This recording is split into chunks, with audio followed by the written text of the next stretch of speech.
authors could not be more different. Tennyson succeeded William Wordsworth as poet laureate in the year of In Memoriam's publication, and both the appointment and poem enabled him to marry, beget a family, and die on this day 130 years ago, mourned officially by his nation and buried in Westminster Abbey. Michael Field was not an embodied person at all, but a pseudonymous construct fashioned by the queer aunt and niece, Catherine Bradley, born in 1846, and Edith Cooper, born in 1862, who claimed to be poets and lovers closer married than the Brownings, since they merged themselves in their collaborative lyric poetry and dramas. Is this showing from, do I have the full screen on? Say yes or no. Can you tell me? Because on my screen, it looks like it clicked off screen sharing. No, it's there. You don't have the there. Okay, thank you so much. It looked different on my screen, so pardon for that. Okay, so closer married than the Brownings. Their deaths in 1913 and 14 were mourned privately only by the few. There remains a strong case for ranging Tennyson's In Memoriam and Michael Field's The Longer Allegiance alongside each other nonetheless, in part because of the homoerotic overtones of In Memoriam that created unease among certain Victorian readers and that continue to inspire critical commentary today. My immediate point of departure, however, is that beyond the deaths that inspired both elegies, the surviving poet suffered an added trauma. The potential or actual loss of the dead ones remains. The earliest In Memoriam lyrics, which eventually grew to 131 sections and with prologue and epilogue, addressed the fair ship bringing home my lost Arthur's loved remains, and it registered Tennyson's fearful anxiety lest the ship, itself a metaphoric coffin, as well as metonym for Hallam, should be lost and Hallam's remains toss and tangle with the shells. The body of James Cooper, father to Edith Cooper and brother-in-law to Catherine Bradley, was literally lost when he left his Zermatt hotel one afternoon in June and did not return.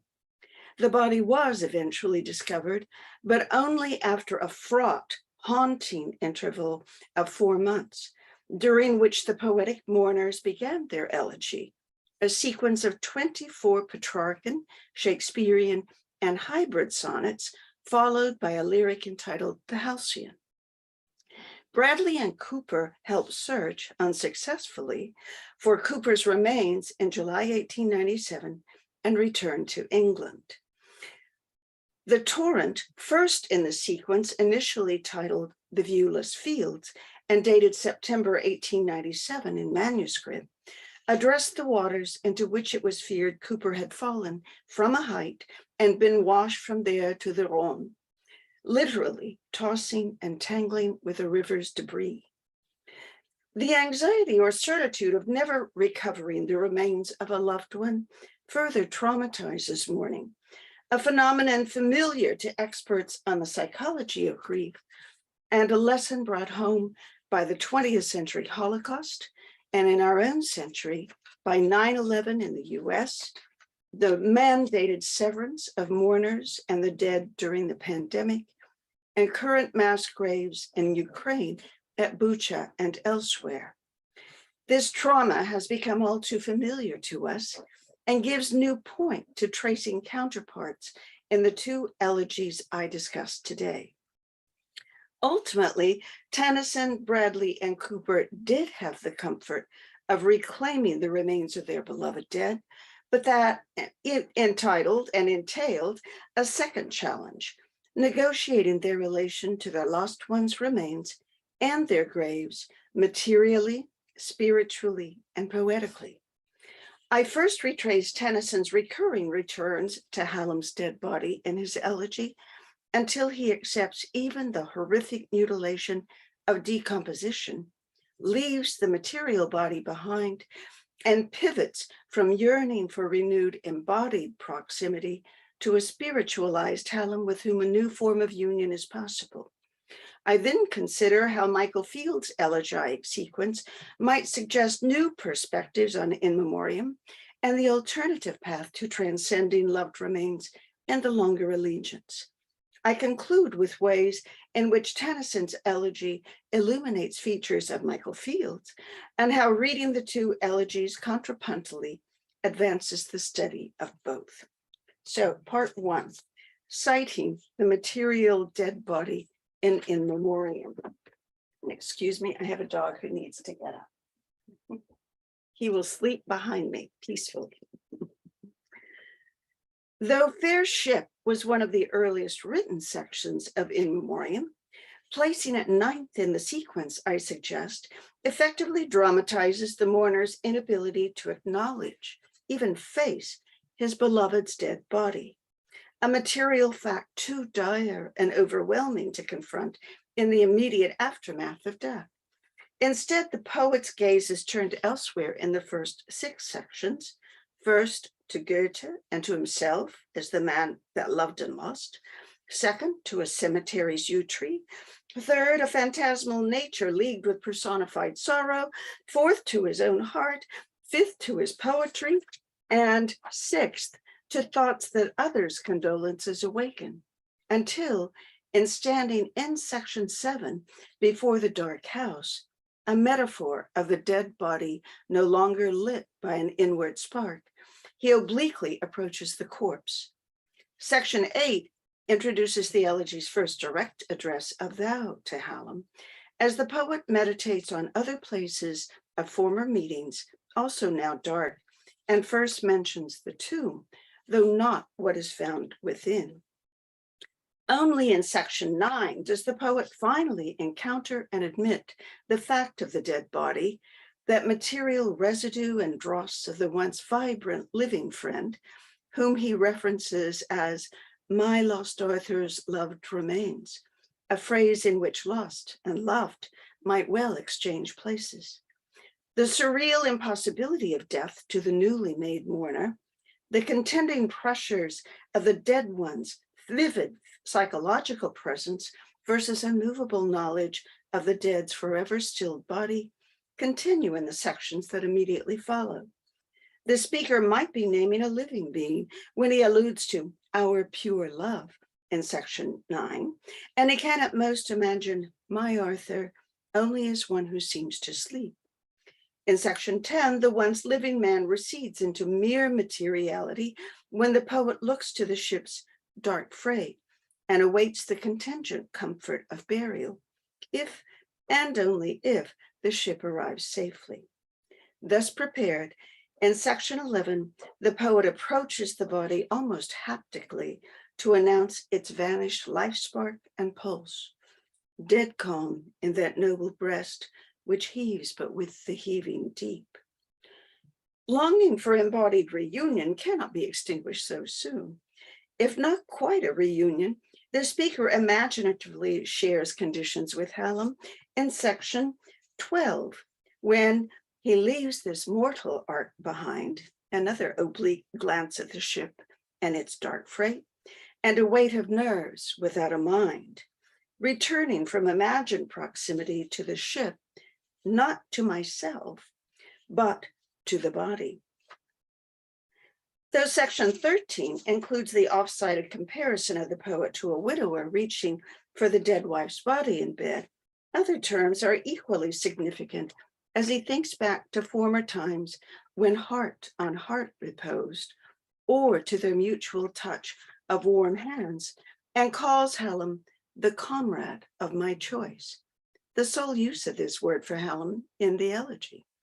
The poet may acknowledge that now the human-hearted man I loved is a spirit, not a breathing voice, but the word comrade brings forward the embodied Hallam, since its original use was to designate a chamber fellow or man sharing a room with another. The ship comes, of course, in section 17, and in due course the burial, bringing the comfort of a locale, a place on earth that focuses memory and mourning and forever speaks of the dead in the present. Thus comforted, the poet accepts the reality of death to the point that only the dust of him I shall not see, ashes and quiet bones remain of the once living man. Section 21, I sing to him below, thus inaugurates the new emotional and poetic labor of negotiating whether and what kind of relationship he can continue to have to his beloved dead. Here, that is, begins the process of transcending loved remains, finding meaning in more than dust. Dust is not often studied as a motif in memoriam in the way that hands, song, and domestic roles are. Yet references to dust form a kind of arc through the poem that follows the stages and transformations so familiar to the Elegies readers, by which the poet moves beyond mortal finitude and affirms his love and Hallam's continuing presence. He severs Hallam the beloved from the remains, refashions him as pure spirit, and in so doing, reverses time's arrow so that he can join Hallam now, soul to soul, and forevermore in the future. I want to take some time to trace this arc. I interpret all mentions of dust through the first half of the poem as a trace of and allusion, however oblique, to the beloved's material remains, until Tennyson achieves closure on the material body and can accept even its moldering in the grave and move onward. Following the burial, then, section 21 returns to the dust of him I shall not see, now the sacred dust, resting below in the grave. There follow the sections devoted to the memory of the track whereon with equal feet we fared, and those detailing the first Christmas after the beloved's man death and burial, with Hallam now absent from the family circle. Yet the grave continues to exercise its hold on the mourner, and the dust begins to take on cosmic implications as the poet frantically seeks assurance of an afterlife to contest the alternative of dust and ashes being all that is, as in section 34. Dust, material remains that now include Hallam's own, is twice mentioned in section 35, in which the speaker is haunted by the thought of a voice from the grave itself, that narrow house, describing how in decomposition the cheeks drop in, the body bows, until no hope can exist in dust. Worse, he begins to see his beloved's dust mixed with an undifferentiated mass that becomes part of the dust of continents to be, the dark obverse of the wish that is expressed in section 47, that he and Hallam can at least embrace each other at the moment of the poet's death before they lose themselves in the light of the general soul. In the sections expressing the speaker's worst doubts, whether any meaning in the individual life can be had, it is not just any, but also Hallam's own residual remains being sacrilegiously dispersed in section 50, where time is a maniac scattering dust. When the poet reaches toward belief in immortality upon the great world's altar stairs, he can do no more than gather with lame hands of faith only dust and chaff, and embrace a faint hope of immortality in section 55. And in the nightmare vision of section 56, in which the Christian creation story may amount to no more than a bitter travesty, what might have seemed divinely created humanity may be fated only to disintegrate and be blown about the desert dust or sealed within the iron hills. Unable to push the matter further, the poet obeys his own admonition. Peace, come away. We do him wrong to sing so wildly. Yet in walking away, the speaker is accepting the finality of his friend's mortal transformation into dust and saying farewell, not only to the remains, but also to the desire for embodied reunion. Adieu, adieu, forevermore. Hallam here metamorphoses, arises, we might say, into pure spirit and immaterial soul, and the decomposing body never again paralyzes the poet with horror. By section 82, the speaker can meditate with equanimity even the grimmest details of bodily decay, including its deliquescing flesh and devouring worms that feed on it. I wage not any feud with death, for change is wrought on form and face. No lower life that earth's embrace may breed with him can fright my faith. Eternal process moving on, from state to state the spirit walks, and these are but the shattered stalks or ruined chrysalis of one.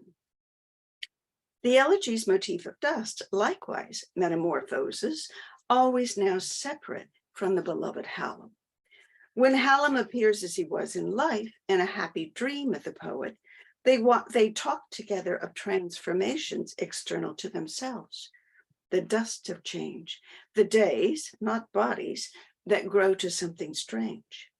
In section 75, dust signifies poetic ephemerality, as the poet renounces any wish to win fame with his elegy, to stir a little dust of praise.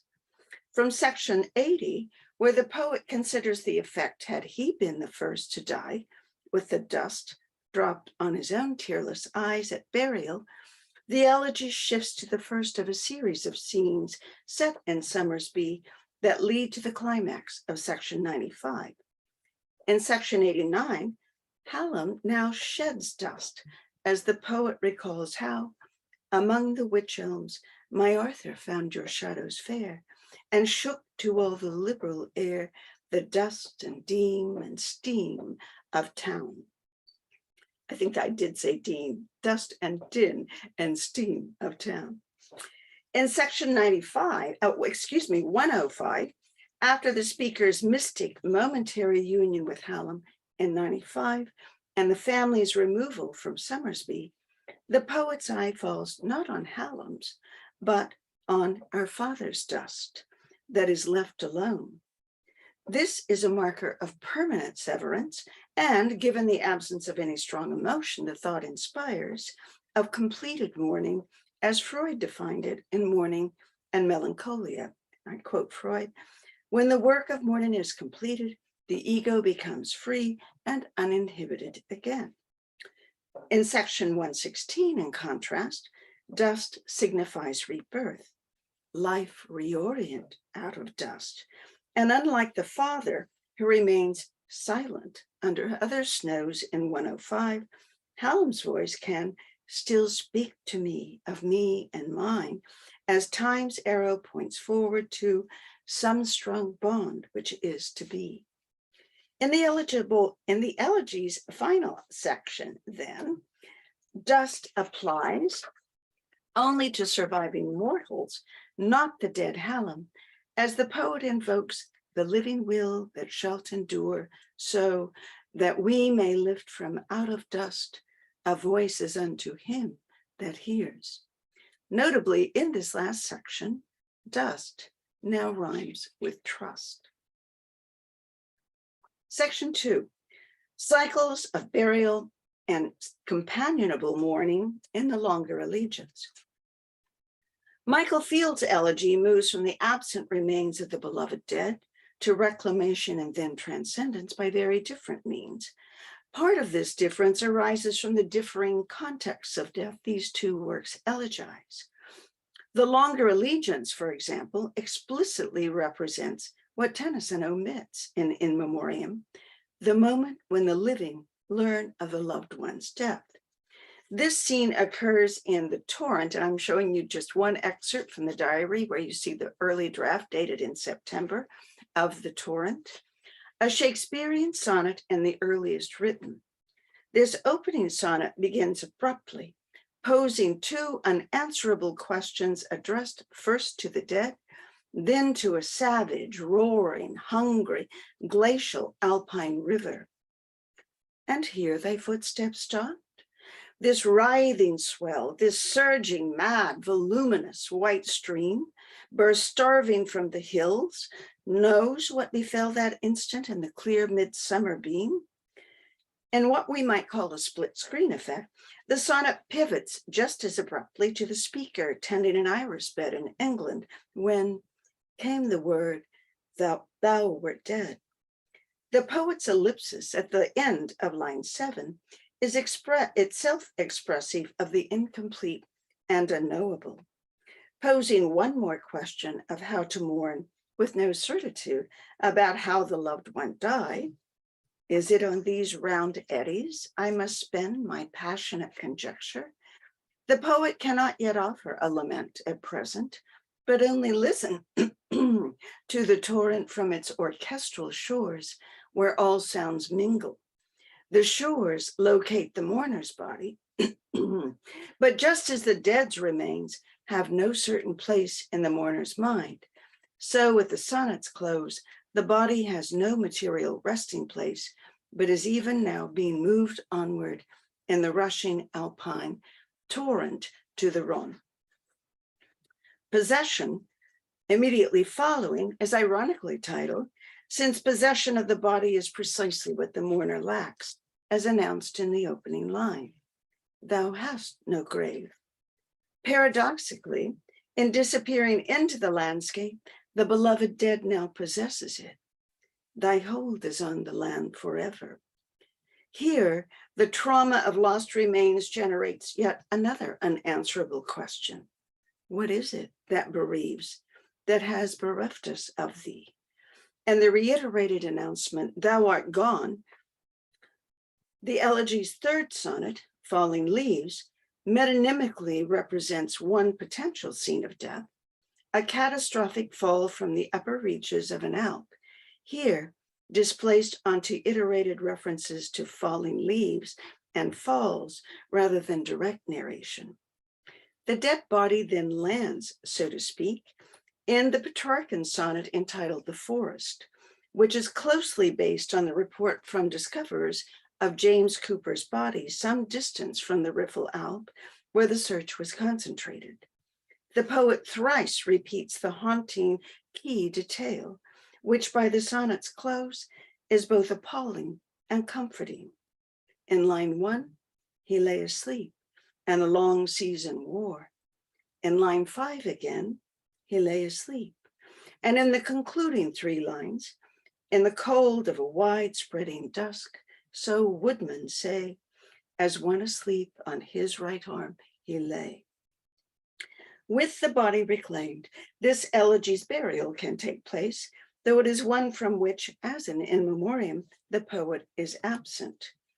In the long interval before they found thee, nature carried out 2 Victorian rituals of death, first decently arranging the body, covering the o'er with her dead summer dross, shrunk spikes of blossom, and the brown needles of the fir tree, thick as a cloak about thee, then keeping the death watch, here lit by stars. Nature alone waited on thy sleep, suffering no other eye on that strewn ground, none nearer than the stars to watch with her. After official burial, the mourners leave thy mountain vale and leave thee in the sonnet entitled Turning Homeward. Closure is the keynote of this Petrarchan sonnet. Each signal hut, as we descend and wind about, is shut. All closes as we saw thy coffin close. Here it seems mourning for Edith Cooper's parent is complete, and the ego becomes free and uninhibited again, in Freud's words. But this departure involves not a sole speaker, but a pair, as the repeated we indicates. And in turning away from the dead, the 2 mourners turn to each other and foresee renewed life and possibility. 2 lusty lambs pressing their mother's teat, drink, and are glad. We feel another year, as that sonnet concludes. Reading even these first 6 sonnets contrapuntally with Tennyson's In Memoriam suggests insights into both poems. Though it might seem obvious to the point of absurdity, Tennyson has no immediately present fellow mourner in Memoriam. Excuse me, I do have Texas allergies. Aside from occasional brief references to others, Tennyson's sole relation in the poem is to and with Hallam. Had Tennyson grieved in the presence of a lover or spouse, one wonders if In Memoriam could have been produced.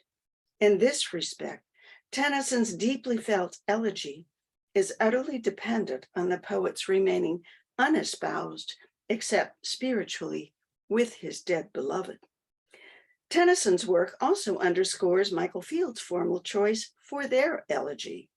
To mourn James Cooper, Michael Field chose not a blank verse elegy that could be placed with the tradition of Milton's Lycidas or Shelley's Adonais, not a classical form reminiscent of Catullus's, and I'll anglicize, Aveat Cavalli, nor, like Swinburne, a poet they greatly admired, did they invent a stanza with complex rhymes and meter as he did in his own Aveat Cavalli. Instead, they wrote a sonnet sequence that began with a Shakespearean sonnet, which summoned by association Shakespeare's homoerotic sonnets addressed to a beautiful youth. As self-aware poets, Bradley and Cooper placed themselves firmly in the fin de siècle avant-garde and generally expressed a dim view of Tennyson's work. Yet they nonetheless attended Tennyson's funeral in Westminster Abbey, a gesture of respect and implicit tribute. In Michael Field's formal choice of the longer Allegiance, we can see Tennyson's legacy, especially since his sequence poem quickly became associated with Shakespeare, whom he names in section 61. Moreover, despite what seems a cycle of completed mourning in Michael Field's first 6 sonnets, no more than the speaker of In Memoriam can the mourners of the longer Allegiance immediately let go of the dead. Indeed, the longer Allegiance, too, is structured around forward and backward movements from and to and again away from the dead and his remains, creating a fin de siècle counterpart to the mid-Victorian elegy, and likewise inscribing the psychological, emotional, spiritual, and for them, erotic process by which the mourners negotiate a relation to the dead that enables Michael Field to transcend the weight of material remains. Since this elegy is less well known, I pause to indicate the structure of group sonnets in the longer Allegiance as it unfolds. Following the opening 6 sonnets comprising its first section, a second group revolves around the theme of aloneness and radical isolation.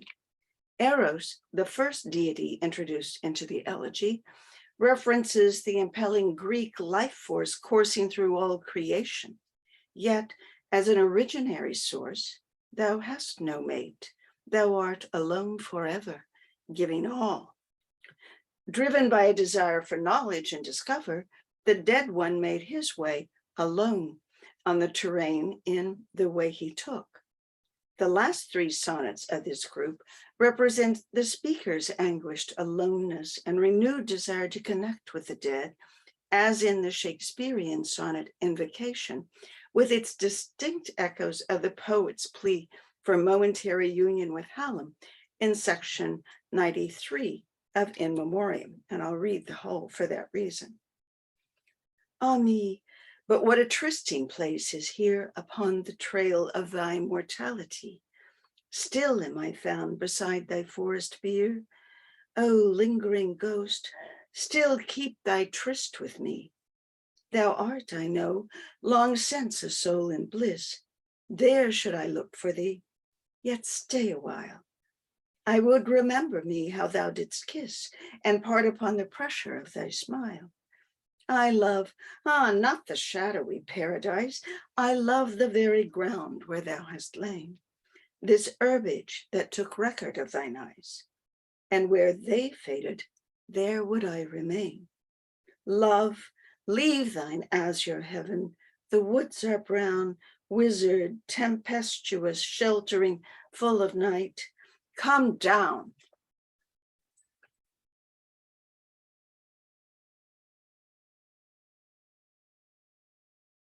The third grouping of sonnets negotiates the speaker's relation to the divine, an unconventional multiform divinity that at diverse times seems to be the biblical God, Christ, explicitly so in the sonnet Good Friday, Dionysius, Eros, or some hybrid of all these. This overtly heterodox treatment of the divine is more radical than Tennyson's, to be sure. Yet, as numerous scholars comment, neither is divinity in memoriam entirely orthodox, since by the Elegies' end, the immortal Hallam is so coterminous with divine that attempts to distinguish them seem pointless. Even earlier in the poem, too, the prayer of section 50, beginning, "Be near me when my light is low," might seem addressed to God, but as section 51 reveals, it is instead addressed to Hallam. Two transitional sonnets follow Michael Field's third grouping.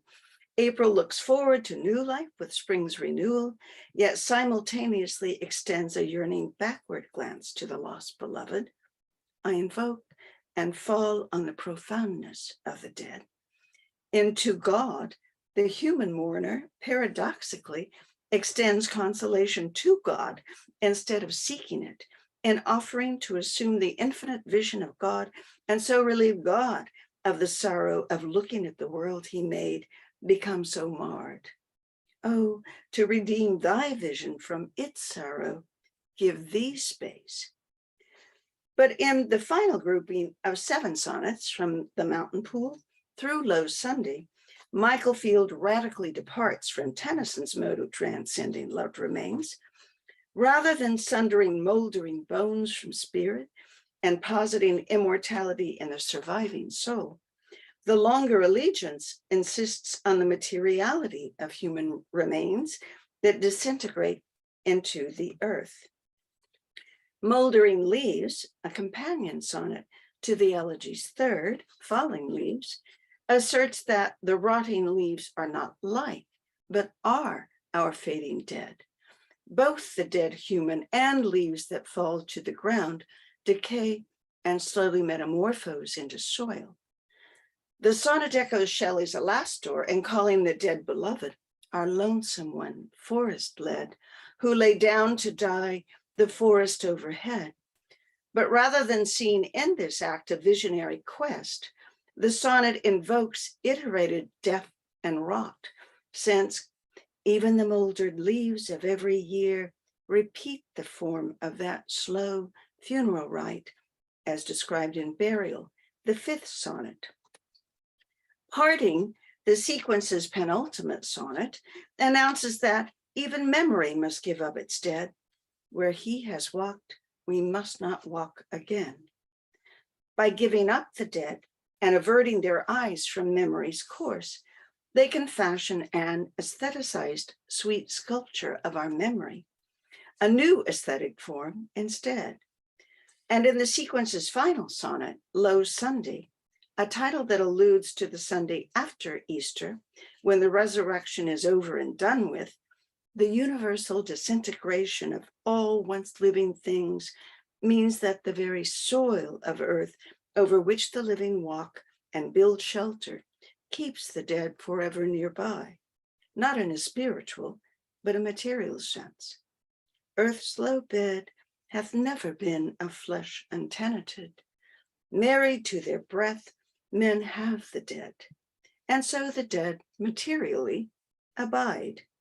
Though something keep us from them, though they hide, may be forever hidden, they are near. The final disposition of remains, however, is only part of the emotional and mourning work of the concluding sonnets. As anyone familiar with Michael Field might expect, the mourners also transcend loved remains by turning to their own ongoing erotic relationship. In Memoriam may feature a wedding in the epilogue, but Michael Field embeds a marriage ceremony between the two mourners in the body of the longer Allegiance. As Jill Ennin observes, a Bacchic theater, 19th in the sequence, celebrates the poet lover's revived eroticism born out of the death of James Cooper, a queer resurrection indeed. The first 6.5 lines represent an informal burial service closely based on Edith Cooper's diary account of the symbolic burial ceremony the two mourners invented before James Cooper's body had been found, which Edith Cooper twice recorded in the diary, first in 1897 and as a recollection in 1898. Not knowing where the body was, Edith Cooper intuited the spot from which James Cooper fell, and there Bradley read the Anglican burial service aloud. Jill Ennin quotes from the 1898 recollection. Michael and I climbed to our Bacchic temple by the Matterhorn Ridge, where we exchanged rings last year, where we read the funeral service to our undiscovered dead, flinging clods of time into the torrent. Or, as the sonnet renders the latter action, we flung them earthy in the stream to meet, to hallow our lost dead. As Leanne Richardson points out, the 7th line of a Bacchic theater is also the sonnet's volta, marked midline by a colon. And I'll read this section. To hallow our lost dead. But now we greet a tomb. Fair is the tomb of Semele, dressed fragrant with the vine. To life we spring, we grow, increase in happiness. The air is twinkling of itself. We have in sight the solemn fir trees thickening up the height. We have the exultation, the despair, and all the lonesomeness of love to sing. Line 7 thus artfully telescopes into a single line the process Ennin identifies of newly born eroticism emerging directly from death, as the line moves seamlessly from James Cooper's unknown tomb to the imagined tomb of Semele, mother of Dionysius, who ignited in flame as her lover Zeus revealed himself to her. These lovers burst not into flame, but into life and ecstasy. And the sonnet's closing 2 lines fuse the sonnet's 2 parts into one whole of multiform love, familial love that inspires grief, hence despair and lonesomeness, and erotic love that propels desire. My conclusion, queer grief, queer forms. The celebration of homoerotic relations in the longer Elegies is yet another reason to read this work contrapuntally within memoriam, for it provides a useful vantage point from which to revisit the homoerotic elements of Tennyson's elegy that challenged some of its earliest readers, as noted previously, and continues to inform critical analysis today. In the rapidly expanding field of queer studies, the scholarship's central term of queer designates what refuses fixity and assimilation to the normative. This umbrella term encompasses sexualities, including asexuality, but pushes against a fixed sexual identity, such as gay or lesbian. Gesturing toward the fluid, the liminal, and the performative, the term queer is especially suited to the pervasive desire of Tennyson's speaker for union with Hallam and in memoriam, its tactile memories of his hand clasped in Tennyson's, and its gender reversals, as Tennyson compares himself in grief and inability fully to comprehend the mystery of the dead Hallam to young women. All these features and the very length of the poem's loving tribute to the loved man exceed conventional gender and sexuality norms. Yet neither can or will we, given the burning of Hallam's letters, ever have any evidence of actual sexual intimacy between the two friends. Nor does the term queer apply only to sexualities and desires. Sarah Ahmed, for example, identifies queer grief in ways applicable to Tennyson's for Hallam. Though her frame of reference is lost queer persons whose deaths did not figure in public mourning after 9/11, She contends that what Freud considered melancholia rather than mourning is what is needful in queer grief. Melancholia, which Freud considered unprocessed dysfunctional grief, should not be seen as pathological. The desire to maintain attachments with the lost other is enabling rather than blocking new forms of attachment. Indeed, some have argued that the refusal to let go is an ethical response to loss. To preserve an attachment is not to make an external other internal, but to keep one's impressions alive as aspects of oneself that are both oneself and more than oneself, as a sign of one's debt to others. Preserving an attachment, of course, is the driving purpose of Tennyson's Elegy for Hallam. Queer temporalities also figure importantly in queer studies, especially forms of temporality that disrupt the normative linearity of time that characterizes heterosexual human reproduction and history's generation. As Judith Halberstam comments, queer lives seek alternatives to the inevitable and seemingly organic models we use for marking progress and achievement. Tennyson himself described In Memoriam in terms of linearity and generational logics when he pointed out that it begins with a funeral and ends with a marriage, begins with death and ends in promise of a new life. And his poem was immediately embraced by so many royal, theologic, and middle-class readers upon its publication because of the consolation this linearity offered. Looked at in another way, however, the poem is filled with disruptions and circlings back rather than irresistible linearity, and both the poet and the dead Hallam exist outside the remit of heterosexual reproduction at the poem's end, to which they are observant bystanders and no more. A 2022 essay by Pearl Cheozon Bauer and Sarah Kirsch explicitly notes this last point and also applies queer temporality to the epilogue, or as Bauer and Kirsch call it, the epithalamion. In Memoriam thus comes to validate male same-sex love in a genre that is typically used to validate the traditional Victorian marital dyad. The queer voice renegotiates and finds its own space within the bounds of a genre that supposedly suppresses non-dyadic, non-monogamous, and non-heterosexual unions. Nor, they contend, is the promise of future generations assured by the marriage that largely forms the conclusion, underscored by the very fact of Hallam's premature death and the presence of the dead over which the bride walks towards the altar.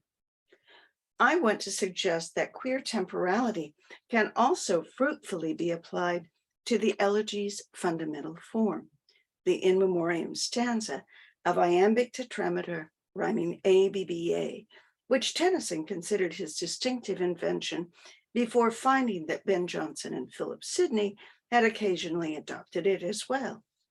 The In Memoriam stanza is often approached as a crucial source of the poem's unity and stability, since the shift from the A to the double B rhyme culminates in a return to the A rhyme that neatly closes the stanza.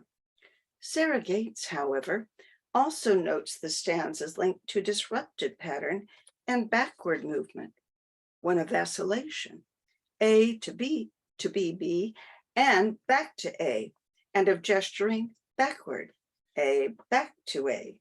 And she ultimately conceptualizes the stanza's movement as a spiral, since the return to the A rhyme involves subtle change, though in this sense implied forward movement too. Eric Gray also notes disruptions to linearity and continuity implicit in Tennyson's iambic tetrameter stanza, since the poems of high seriousness in English tradition generally call for iambic pentameter, which Tennyson cut short by 1 foot, just as Tennyson resists tradition in opting for the ABBA rhyme rather than the expected ABAB of conventional elegiac stanzas. But of course, successive ABBA rhymes were pervasive in Victorian poetry, and so many poets' adoption of Petrarchan sonnets, as in the longer Elegies. Each new two stanzas of In Memoriam conform in their rhyme scheme to the octaves of Petrarchan sonnets, yet stop there, refusing, as it were, the sonnet's volta and forward progression into a sestet that brings resolution. Looked at this way, Tennyson's ABBA quatrains can begin to look somewhat queer. At the very least, the ABBA stanza as a form is itself allusive, overtly or subliminally gesturing towards Petrarch, one of the poets whose work Hallam particularly loved. Indeed, section 89 of In Memoriam recalls Hallam at Somersby reading Dante and Petrarch aloud. Oh bliss, when all in circle drawn about him, heart and ear were fed to hear him, as he lay and read the Tuscan poets on the lawn. The sonnet form also hovers behind In Memoriam through its evocation of Shakespeare's sonnets in a sequence expressing loving devotion to a young man. On one hand, then, Tennyson's oblique evocation of Shakespearean and Petrarchan sonnets is another tribute to Hallam, the desired beloved, who also prized Tuscan poets. On the other hand, if seen as a kind of abortive Petrarchan sonnet, Tennyson's stanza form enacts resistance to progression and resolution and offers only additive sameness instead. Tennyson never moves away from the stanza once the poem opens. Even the epilogue is written in the same format. Reading the longer Elegies alongside In Memoriam underscores the deliberateness of Tennyson's choice, and this as well. For Michael Field's elegy breaks continuity and formal unity in its epilogue. The Halcyon is a lovely, irregular lyric conveying peace, rest, and transport to a distant afterlife. O love, O bitter mortal journeying by ways that are not told, I would not sing. No song is sweet to me now thou art gone. But would I were the halcyon, the sky blue bird of spring. So should I bring fair sister companies a fleetest wing to bear thee on, thou being old, with an untroubled heart to carry thee safe o'er the ridges of the wearying sea. Michael Field's conclusion is a radical disruption and transformation of the sonnet sequence.